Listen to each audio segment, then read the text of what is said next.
दुर्गा पूजा का प्रारंभ नवरात्रि के साथ शुरू होता है, जिसमें पूजा अर्चना पाठ के साथ साथ हम उपवास भी रखते हैं। यह उपवास क्या सिर्फ धार्मिक रिचुअल है या सिर्फ आध्यात्मिक उन्नति के लिए होता है, या इसके कुछ शारीरिक फायदे भी हैं और वैज्ञानिक कारण भी हैं। हम किन बातों का ध्यान रखें जिससे हमें धार्मिक उन्नति के साथ साथ हमारे शारीरिक स्वास्थ्य में भी फायदा हो और हमारे संपूर्ण स्वास्थ्य के साथ साथ घर परिवार की उन्नति भी हो। हेलो फ्रेंड्स, मैं doctor Snigdha, welcome to our channel.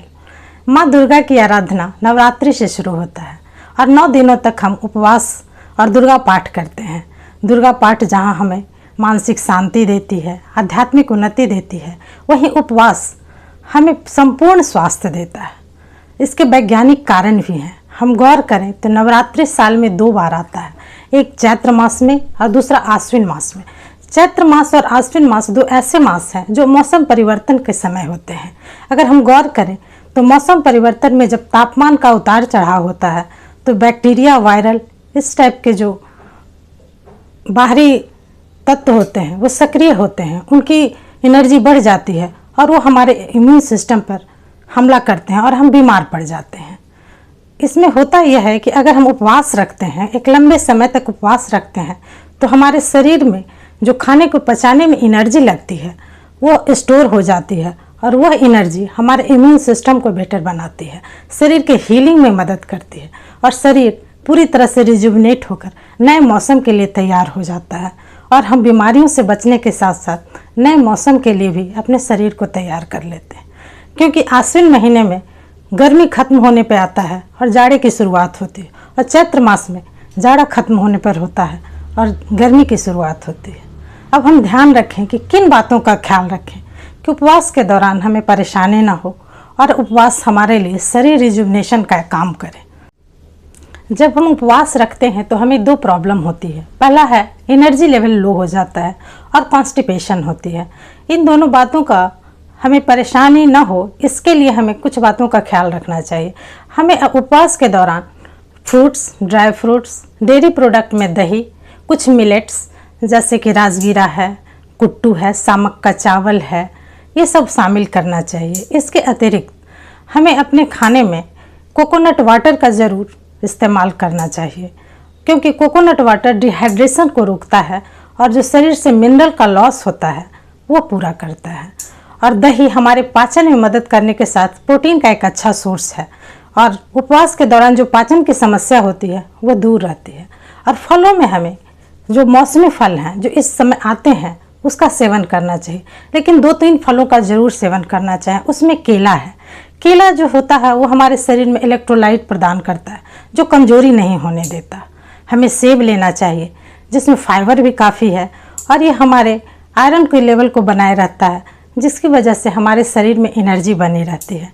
इसके अतिरिक्त पपीता का ज़रूर सेवन करना चाहिए जो हमें कॉन्स्टिपेशन को दूर करेगा और हमारे पाचन सिस्टम को सही रखेगा। अगर हमारा पाचन सिस्टम सही रहेगा तो हम उपवास के दौरान गैस, ब्लोटिंग, इन सब समस्याओं से बचे रहेंगे। आजकल एक ट्रेंड चल गया है नवरात्रि थाली का। बहुत सारे होटल इस तरह की व्यवस्था करते हैं कि नवरात्रि थाली बनाते हैं और लोग वहाँ खाने जाते हैं। हम उपवास के नाम पर इस तरह के जो नवरात्रि थाली खाते हैं इसमें बहुत ज़्यादा ऑयली चीज़ चली जाती है और परेशानी होती है, ब्लोटिंग होती है, सिर में दर्द होता और नवरात्रि खत्म होते होते जिस एनर्जी को पाने के लिए हम कर रहे हैं वो कहीं खो जाता है और हम वेट लॉस के बजाय वेट गेन कर लेते हैं और हमारे सिर में हेडेक, पेट में ब्लोटिंग, इस तरह की समस्याएं होती है या एनर्जी लो हो जाता है। इसलिए इन बातों का ख्याल रखें और इस तरह की थालियों से बचें और घर के बनाए हुए स्वच्छ और सुपाच्य चीज़ों को खाएं। और एक चीज़ का और ख्याल रखें, हम जब दुर्गा पाठ करें तो पूरी तरह से माँ दुर्गा की आराधना में अपने आप को खो दें, क्योंकि ऐसा करने से हमारा मन शांत होगा और मन का बहुत बड़ा असर हमारे शरीर पर पड़ता है। इसलिए नवरात्रि में पूजा आराधना के साथ साथ उपवास को रखा गया है ताकि हमारा शरीर डिटॉक्सिफाई हो, मन डिटॉक्सिफाई हो, आत्मा डिटॉक्सिफाई हो और जब हम नवरात्रि के बाद एक नए आदमी के रूप में उभर के आए, क्योंकि जब हमारा मन, आत्मा और शरीर डिटॉक्सिफाई होता है, तीनों का जब मिश्रण होता है तो आदमी बिल्कुल नया होता है। इसलिए अपने आप को रिजुविनेट करने के लिए उपवास ना माने, एक रिचुअल्स माने और उसे तरीके से करें, उसे नए तरीके से न करने की कोशिश करें। याद करें हमारी दादी नानी किस तरह से नवरात्र किया करती थी। उस समय हम शकरकंदी खाते थे। शकरकंदी एक सस्ती चीज़ मानी जा सकती है, लेकिन इसमें बहुत ही महत्वपूर्ण कैरोटीनोइड्स, एंटीऑक्सीडेंट पाया जाता है जो शरीर के सेल डैमेज को रोकता है। इसमें विटामिन एंड मिनरल्स पाए जाते हैं और ये हमारे भूख को भी मिटाता है। इसमें कार्बोहाइड्रेट भी अच्छी मात्रा में होती है, इसलिए शकरकंदी अगर मिलती है तो इसका सेवन ज़रूर करें।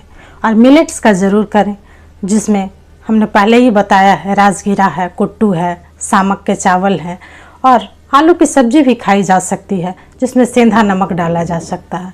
इस तरह से हम खाने को एंजॉय कर सकते हैं। उपवास के दौरान भी तरह तरह के खाने को एंजॉय कर सकते हैं।